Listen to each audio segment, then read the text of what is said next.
प्रधान जी, सबसे पहले हम आपका परिचय जानना चाहेंगे। मेरा नाम अजय सिंह राजपूत और मैं रईपुर ग्राम प्रधान पति।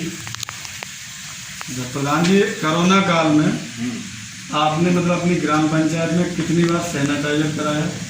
मैंने अपने ग्राम पंचायतों में करीब लगभग जो है करीब 8-10-12 बार लगभग कराया है मैंने। हाँ, और मास्क वगैरह भी मैंने करीबन 2-3 बार बांटे हैं।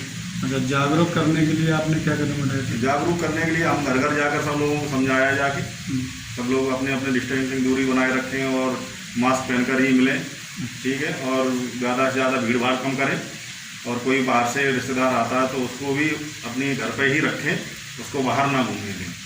और जो बाहर से लोग मजदूर प्रवासी लोग भी आते हैं उनको भी हमने जाकर समझाया घर पे कि आप लोग घर पर ही रहें। नहीं तो हमने मतलब अपने स्कूल में क्वारंटाइन बनवाया था तो 15-20 दिन के लिए सबको वहीं पर रखा था। उनकी व्यवस्था मैंने वहीं स्कूल में ही की थी। तो जितने भी लोग आते थे वहीं पर खाने पीने की व्यवस्था भी आती वहीं पर उनकी करती। जैसे कोरोना काल में सरकार ने सबसे ज़्यादा श्रमिक मजदूर और नरेगा मजदूरों के लिए रोजगार की जो की थी, आपने उसके हद तक अपना मतलब रोजगार दिया उनको? उनके लिए हमने अभी मतलब जो है कि ये चक रोडों पे जो मट्टी गिरने के लिए थी तो वहाँ पे हमने करीब 1-1.5 महीने के लिए काम लगवाया था चक रोडों पे मट्टी डलवाने का नरेगा के स्तर से। तो जो लोग बाहर से प्रवासी मजदूर आए थे उनको वहाँ पे हमने मतलब उनको काम दिलवाया और तालाब में सफाई हुई थी तो उसके तालाब में भी उनको लगवाया हमने। तो कम से कम 1.5-2 महीने के लिए उनको काम मिला था सभी लोगों को।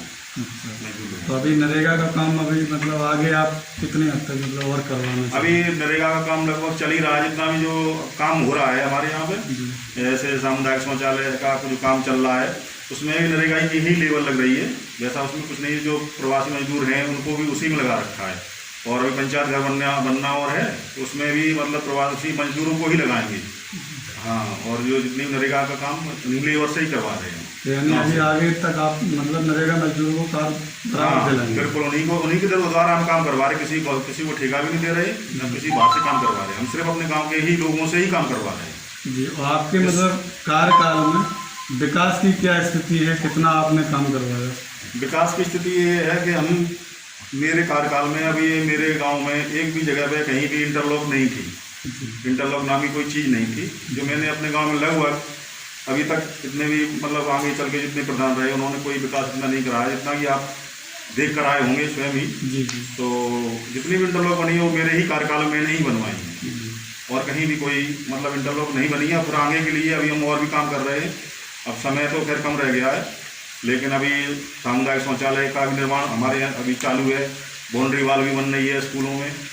और अब आगे चल के ये पंचायत भवन आ रहा है तो पंचायत भवन में भी काम चालू होगा। उसमें भी मतलब नरेगा के ही लेबर अपने गांव के ही लगवाएंगे जिससे उनको रोजगार मिल सके और कोई दिक्कत ना आए। और यानी कि आवास की आपके यहाँ पे क्या स्थिति है? आवास की ऐसा था कि हमारे यहाँ 2011 की लिस्ट में कोई एक भी नाम नहीं थे। हमारी जो ग्राम पंचायत है इसमें एक भी नाम नहीं थे 2011 की लिस्ट में। इस वजह से हमारे यहाँ आ नहीं पाए। लेकिन अभी जो शासन से लिस्ट मांगी गई थी दोबारा कि नए स्तर से नई सूची जाए तो उसमें हमने करीब 80 लोगों के नाम भिजवाए हैं। अब वो आगे चल के सरकार क्या कर रही है वो मतलब अभी तक कोई नहीं आया। तो आप हमारे चैनल के माध्यम से अपने ग्रामीण वासियों को या देशवासियों को कोई संदेश देना चाहें? मैं संदेश ये देना चाहता हूँ कि आज के समय में जो सबसे बड़ी महामारी कोविड-19 की चल रही है इससे सभी देशवासियों गांव वालों के लिए ये संदेश देता हूँ कि मतलब अपनी डिस्टेंसिंग बनाकर रखें और जो मास्क वगैरह पहनकर ही सुरक्षित निकलें और हाथों को बराबर धोते रहें सैनिटाइजर से। हाँ, तो इतना अपना प्रयास करें। इससे लगभग जो है कि देखो ये बीमारी का कोई इलाज नहीं है, इससे सिर्फ बचाव ही इसका इलाज है लगभग। तो इतना लोगों को मैं संदेश देना चाहता हूँ कि सब लोग अपना बचाव ही रखें और जिससे इसके अलावा और कोई इसका वो है नहीं है दवाई जो कभी बनी नहीं है पहली बात। तो लगभग अपनी सोशल डिस्टेंसिंग बनाकर रखें और इतना ही अपने ऊपर करें। बस इतना में कोई काम ऐसा आपकी पंचायत में हो जो होना मतलब आवश्यक हो और वो आप चाहते हो कि शासन से आपको वो काम हो जैसे आपकी पंचायत में जिस चीज़ की ज़रूरत है, जैसे कोई शिक्षा से संबंधित या स्वास्थ्य से संबंधित किसी भी प्रकार की कोई समस्या हो? समस्या एक है कि हमारे गांव में एक तालाब है बीच गांव में। जी। तो उसका निकास कहीं होता नहीं है, उसमें गंदगी बहुत हो जाती है। बारिश के टाइम पर पानी भर जाता है, उसका कहीं निकलने के साधन भी नहीं है। तो अगर उस तालाब की सफाई हो जाए अच्छी तरीके से, शासन से अलग पैसा मिल जाए, तो उसको सौंदर्यीकरण में आ जाए तालाब, तो उससे गांव वालों के लिए भी मतलब आराम रहेगा। और उसमें जो गंदगी हो जाती है तो वो गंदगी से भी निजात मिलेगी, क्योंकि ग्राम पंचायत का इतना बजट है नहीं है जिससे हम उसका सौंदर्यीकरण करा सकें। ये हमारी ग्राम पंचायत छोटी है तो छोटा ही बजट है तो उससे ये मतलब अपना गांव का जो सिस्टम है थोड़ा मोटा, वो उससे ही सड़कें अड़कें और जो चीज़ चलती है उससे। तो उस तालाब के बारे में आपने अभी तक किसी से मतलब कोई?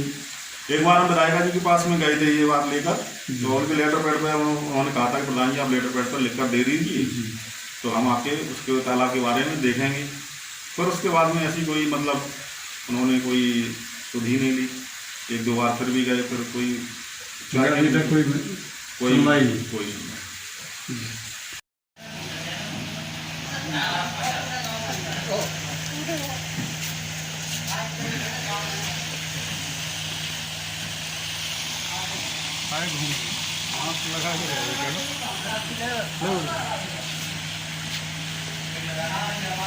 पहले प्रधान जी काम ले चल रहे हैं प्रधान जी